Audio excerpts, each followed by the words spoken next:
a legendary arrival in Maple Grove. It was an elegant Friday evening at Maple Grove, a restaurant where every corner seemed dipped in sophistication and adorned with whispers of exclusivity. The establishment thrived as a sanctuary for the city's elite. Entrepreneurs, socialites, and influencers gathered under one roof, eager to savor platinum-plated cupcakes and sip the finest single malt scotch. But that evening, a simple man sat unnoticed at the window seat, clad in a navy blue shirt and khakis. To many, he was just another diner. To a few, he was Clint Eastwood. For months, Clint had quietly visited Maple Grove, blending seamlessly with the restaurant's clientele. Despite being the owner of the restaurant, a fact known to only a handful of staff, he always insisted on being treated like any other guest. To him, the true essence of a restaurant wasn't in how it catered to celebrities, but in how it made ordinary people feel extraordinary. The room was alive with the energy of the night. Waiters carried gleaming trays of artisanal dishes, while influencers angled their cameras for the perfect shot. At one table, a group of tech moguls debated startup valuations. At another, an old money family exchanged stories over aged wine. In the midst of it all, Clint sat quietly, sipping his drink, a silent observer in a world he both belonged to and distanced himself from. However, not everyone saw things the same way. Enter Emily, a fresh-faced waitress who had recently joined the Maple Grove staff. Armed with a degree from a prestigious hospitality school and a growing social media following, Emily viewed the restaurant as a stepping stone to fame. She spent her shifts pandering to influencers and disregarding patrons who didn't fit her perception of luxury. From the moment she saw Clint, Emily made her judgment. His understated appearance didn't align with the clientele she believed deserved her attention. The simple navy shirt, the khakis, it all screamed out of place to her. Across the dining room, David, the restaurant's manager, noticed her disdainful looks. A seasoned employee, he had seen similar scenarios before but always hoped for the best. Tonight, however, he had a sinking feeling.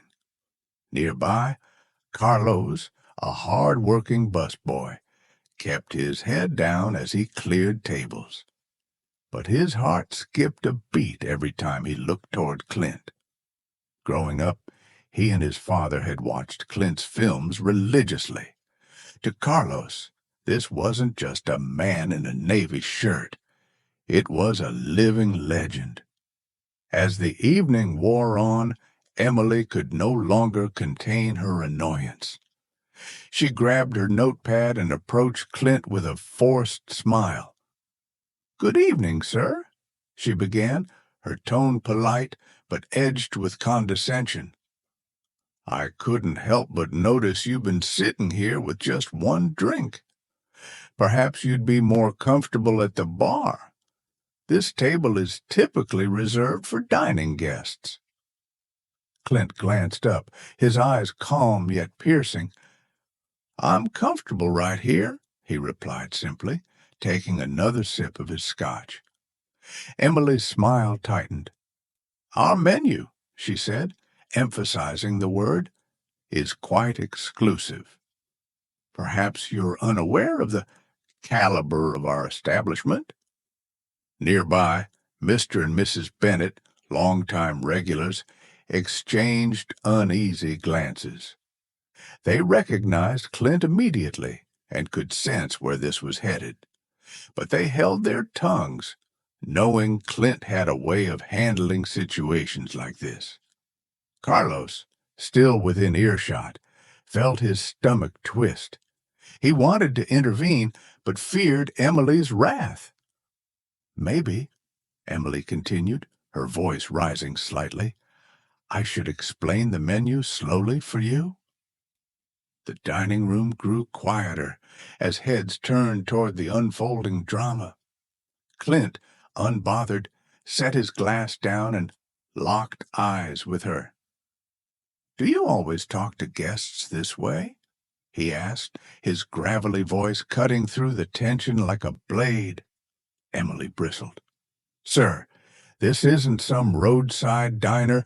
This is Maple Grove, a place for people who appreciate modern luxury." The words hung in the air, and for a moment it felt as though time had stopped. Clint's expression remained unreadable, but his measured calm spoke volumes. Then, with deliberate precision, he reached into his pocket and pulled out his phone. "David," he said into the receiver, his voice steady, "bring me the ownership papers and the renovation plans." He hung up and turned his gaze back to Emily, who was now visibly pale. "6 months ago," Clint began, "I bought this restaurant. Not for prestige, not for modern luxury, but to preserve something timeless. Respect." The room was silent, every guest holding their breath as the weight of Clint's words sank in. Emily's arrogance had not only insulted a guest, it had humiliated the very man who owned the place. And this was just the beginning. Reflection moment. If you were in Clint's shoes, how would you have reacted? Have you ever been judged unfairly based on appearances? Share your thoughts in the comments below. The atmosphere inside Maple Grove shifted. Conversations halted. Forks paused midair, and every guest tuned into the unfolding scene as though it were a live performance. Clint Eastwood's measured words echoed in the silence, the kind that only years of commanding presence could achieve. Emily stood frozen, her earlier confidence now replaced by a dawning realization of the monumental mistake she just made. Nearby, David, the manager, rushed across the dining room, his steps hurried, yet careful not to draw more attention. He clutched a velvet binder, its edges slightly worn, containing the very documents Clint had requested. His face was pale, his mind racing through damage control scenarios, though he knew this situation was far beyond repair. Clint leaned back in his chair, his presence somehow growing larger without him even moving. His steady gaze locked on Emily, who fumbled for words, her polished facade cracking like a brittle shell. "Sir, I didn't mean to," she stammered, her voice barely above a whisper. But Clint raised a hand, his gesture calm yet commanding, and Emily fell silent. It wasn't anger that filled the air, it was disappointment, and somehow that was infinitely worse. Clint's piercing blue eyes, filled with a depth honed by decades of life and cinema, rested on Emily, but they seemed to see straight through her. "David," Clint said, his voice soft, but carrying an undeniable authority, "would you kindly share what this place used to stand for?" David hesitated for a moment, his eyes darting nervously to Emily and then to Clint. Clearing his throat, he turned to face the silent room. "50 years ago," he began, his voice steady despite the tension, "this wasn't just a restaurant. It was a place where everyone felt welcome.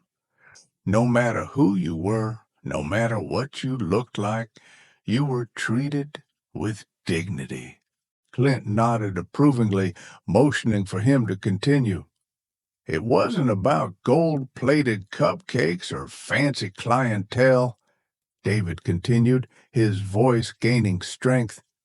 It was about kindness, about the little things, like remembering a regular's favorite drink or treating every guest like family. The mention of family seemed to strike a chord. Clint's expression softened, just for a moment, as though he were remembering something distant, yet precious. Around the room, guests began to shift uncomfortably in their seats. Some had been regulars for years and remembered the old days. Others, like the influencers snapping photos earlier, were now beginning to feel the weight of the moment. Emily's breathing quickened. Her chest rose and fell as panic set in, the gravity of her actions pressing down like a physical weight. But before she could speak, Clint broke the silence. "You see, Emily," he began, his gravelly voice steady, "when I bought this place, it wasn't to make it flashy or exclusive. It was to honor a legacy. A man named Mr. Peterson ran this restaurant when I was nobody, just a young actor trying to figure out his next step. He treated me like I mattered, not because I was someone, but because he believed every person deserved respect." Clint paused, letting the words sink in. Emily's eyes filled with tears, her lip trembling as the weight of his story unfolded before her. "When I sat at this very table, wearing a shirt just like this one," Clint continued, gesturing to his navy blue shirt, "Mr. Peterson didn't see an actor or a nobody. He saw a person. That's why I kept coming back. And when his son wanted to sell the place, I bought it. Not for the prestige, but to make sure no one ever forgot what this place truly stands for." A murmur rippled through the room. The mention of Mr. Peterson struck a nerve with the older patrons, many of whom had dined at Maple Grove during its early days. Mr. and Mrs. Bennet, seated near the window, exchanged a glance, their eyes misty. They, too, remembered Mr. Peterson and his unwavering kindness. But Clint wasn't done. "What I saw tonight," he said, his tone sharpening, "wasn't just a lapse in judgment. It was a betrayal of everything this place represents." Emily's tears spilled over. "I'm so sorry," she choked out, her voice trembling. I didn't realize—" "No, you didn't," Clint replied, his voice still calm but laced with disappointment. "You judged me. You assumed you knew who I was, what I could afford, whether I belonged here. And if I had been anyone else, you might have succeeded in driving me away. But let me ask you this, Emily. What about the next person who walks through those doors? The one who doesn't own the place? What happens to them?" Emily's shoulders slumped, her shame now fully visible. Around her, the staff exchanged glances, some nodding in silent agreement with Clint's words. Carlos, the busboy, stood rooted to his spot, his admiration for Clint growing with every passing second. "But," Clint continued, his tone softening, "this isn't just about what you did wrong. It's about what you can do next." The room stilled again, every guest hanging on his words. Clint turned to Carlos, who straightened under his gaze. "Carlos," Clint said, "you saw what was happening, and you spoke up. That takes courage. This place needs more people like you. People who understand what true hospitality means. Carlos's eyes widened. "Thank you, sir," he said, his voice barely above a whisper. Clint turned back to Emily. "And as for you," he said, "you have a choice. You can leave here tonight and find another job, somewhere that values image over integrity. Or you can stay. You can learn from Carlos, from David, from the veteran staff, and maybe, just maybe, you'll come to understand what this place is really about." Emily nodded quickly, her tears flowing freely now. "I'll stay," she said, her voice breaking. "I want to learn. I want to make it right."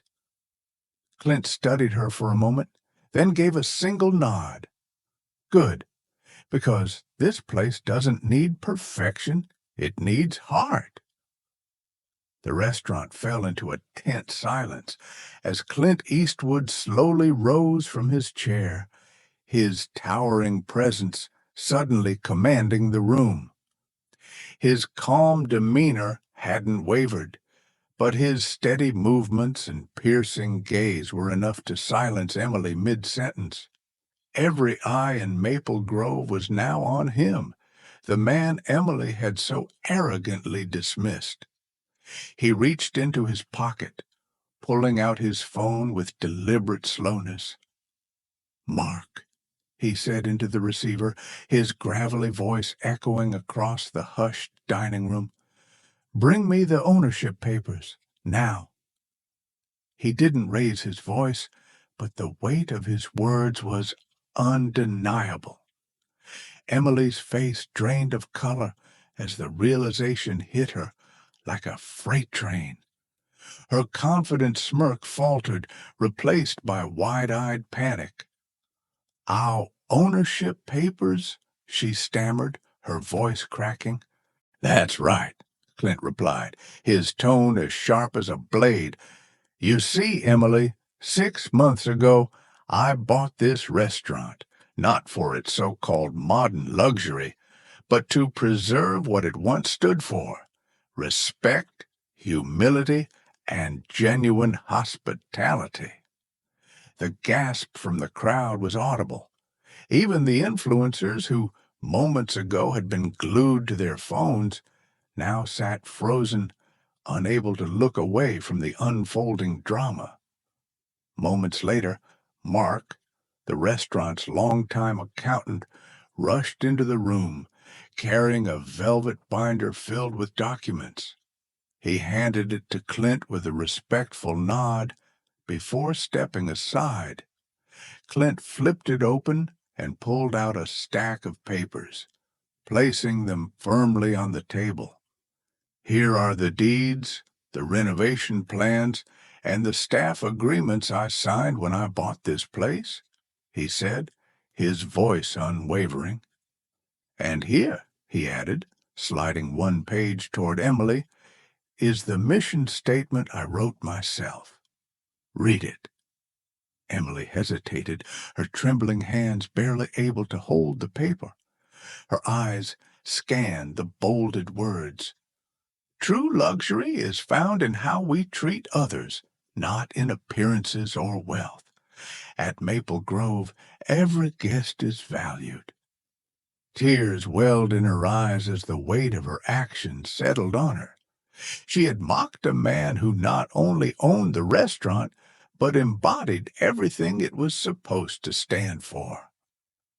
"Let me tell you a story, Emily," Clint continued, his voice softening but still firm.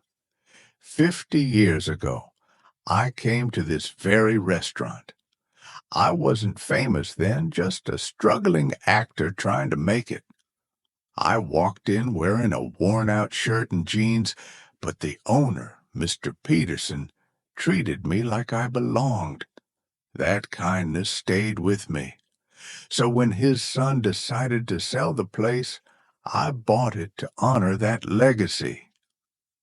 The room was completely silent, every guest hanging on Clint's every word. Emily's tears began to fall freely, her arrogance replaced with shame. I I didn't know, she whispered, her voice barely audible. That's the problem, Clint replied gently. You didn't bother to know. You judged me based on my appearance, not on who I am. And if you can do that to me, what does it say about how you treat others? Carlos, who had been standing nearby, stepped forward. Mr. Eastwood, he said nervously, I think you're one of the most respectful people I've ever seen. I'd like to learn from you. Clint turned to Carlos with a small smile. You already understand what matters, son. You don't need to learn it. You just need the chance to show it.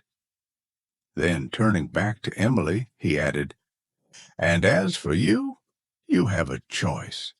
You can leave right now and find a place that values appearances over integrity, or you can stay, learn from Carlos, and prove that you understand what real hospitality means.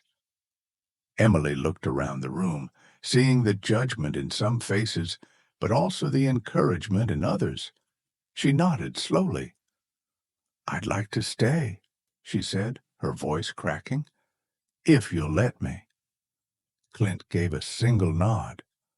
Good choice. But remember, respect isn't just something you say. It's something you show every single day. The tension in the room dissolved as a round of applause broke out. The Bennetts began clapping first, followed by other patrons, their applause growing louder as they celebrated the powerful lesson they had just witnessed. Clint turned to Carlos. Start training her tomorrow, he said. I think she'll learn better from you than anyone else. Yes, sir, Carlos replied, his chest swelling with pride. As Clint returned to his seat and finished his drink, the atmosphere in Maple Grove felt different. The guests were smiling, engaging with the staff, and showing a newfound appreciation for the values Clint had just reinforced. Before leaving, Clint stopped by Carlos and Emily. One last thing, he said. It's not about being perfect. It's about doing better when you know better. Don't forget that. With that, Clint Eastwood walked out of the restaurant, leaving behind a room full of people who would never look at respect or each other the same way again. What about you? Have you ever been misjudged or underestimated? Share your stories in the comments below. We'd love to hear how you prove them wrong. And don't forget to like and subscribe for more inspiring tales of character and resilience. See you next time.